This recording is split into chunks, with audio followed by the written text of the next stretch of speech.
Assalamualaikum warahmatullahi wabarakatuh. Kami dari kelompok 2 ingin mempresentasikan hasil kerja kami. Topik presentasi kelompok kami yaitu impuls saraf.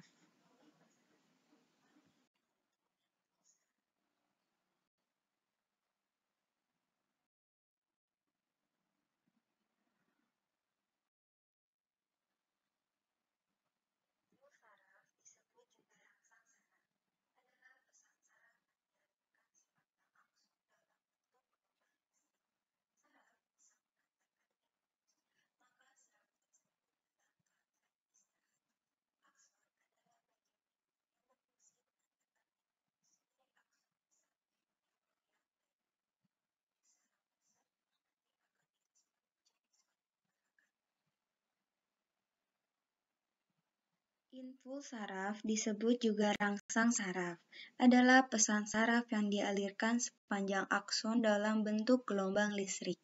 Saraf bisa menghantarkan impuls, maka serabut tersebut dalam keadaan istirahat. Akson adalah bagian neuro yang berfungsi menghantarkan impuls dari akson ke sel neuro yang lainnya, menuju saraf pusat yang nanti akan direspon menjadi suatu gerakan.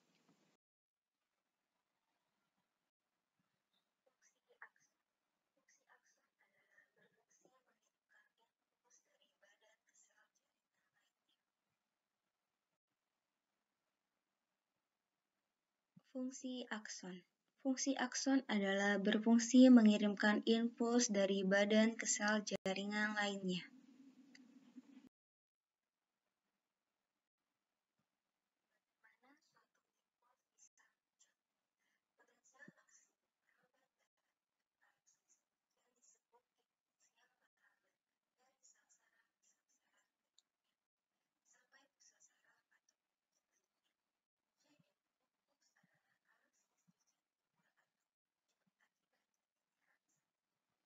Bagaimana suatu impuls bisa muncul? Potensial aksi merambat dalam bentuk arus listrik yang disebut impuls yang merambat dari sel saraf ke sel saraf berikutnya, sampai pusat saraf ataupun sebaliknya. Jadi, impuls adalah arus listrik yang timbul atau muncul akibat adanya rangsangan. Bagaimana mekanisme penghantar impuls saraf? 1. Saat serabut saraf dalam keadaan istirahat atau mengalami polarisasi, atau keadaan sel reseptor tidak mengalami rangsangan. Membran luar serabut saraf bermuatan positif dan membran dalam negatif. Kedua, melalui celah sinapsis adalah titik temu antara terminal akson, salah satu neuron dengan yang lain. Impuls menyebabkan neurotransmitter terlepas dari vesikula sinapsis atau terjadi eksositosis dan berdifusi melewati celah sinapsis. Sistem saraf merupakan salah satu sistem dalam tubuh yang dapat berfungsi sebagai media untuk berkomunikasi antar sel maupun organ, yang dapat berfungsi juga sebagai pengendali organ.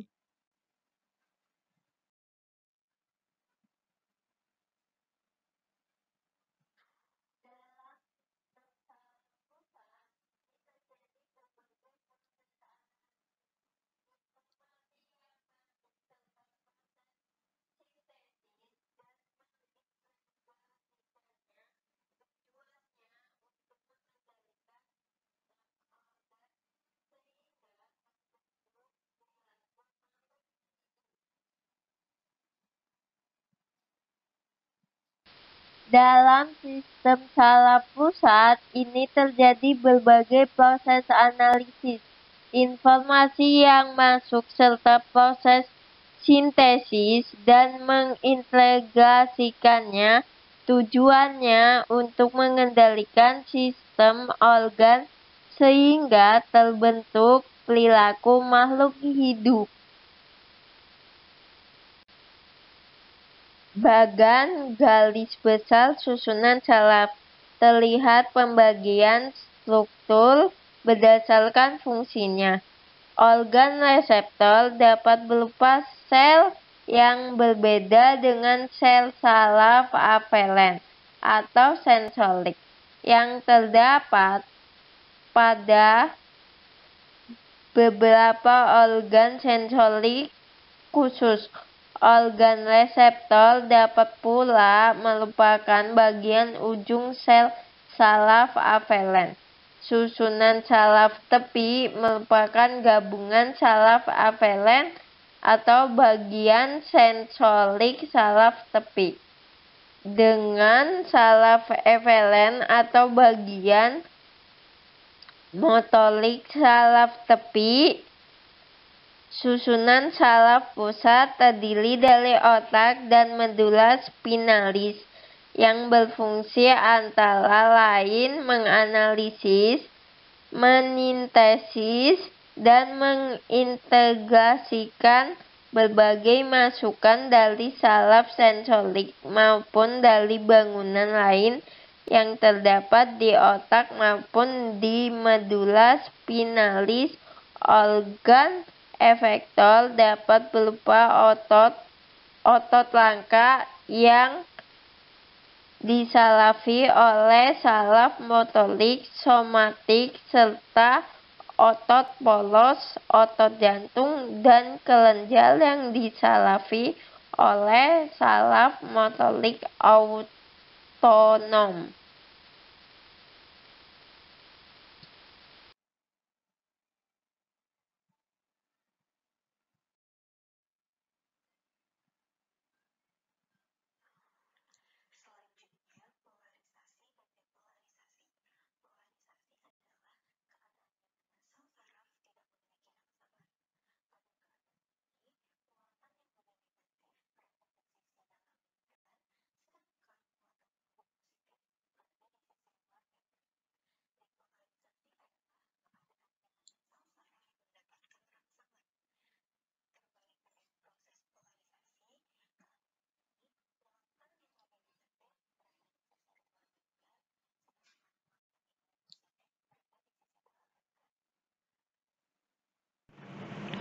Selanjutnya, polarisasi dan depolarisasi. Polarisasi adalah keadaan di mana sel saraf tidak memiliki rangsangan. Pada keadaan ini, muatan yang lebih negatif berada di sisi dalam membran, sedangkan muatan yang lebih positif berada di sisi luar membran. Depolarisasi adalah keadaan di mana sel saraf mendapatkan rangsangan. Terbalik dari proses polarisasi, keadaan ini, muatan yang lebih negatif berada di sisi luar membran, sedangkan muatan yang lebih positif berada di sisi dalam membran. Manakah yang menghantar impuls saraf di antara neuron? Yang menghantarkan impuls saraf di antara neuron adalah neuron transmitter. Apa itu neurotransmitter? Neurotransmitter adalah senyawa yang menghantarkan rangsang berupa impuls dari suatu neuron ke neuron lainnya. Dari ujung akson satu neuron menuju ke bagian dendrit neuron lainnya merupakan celah sinapsis.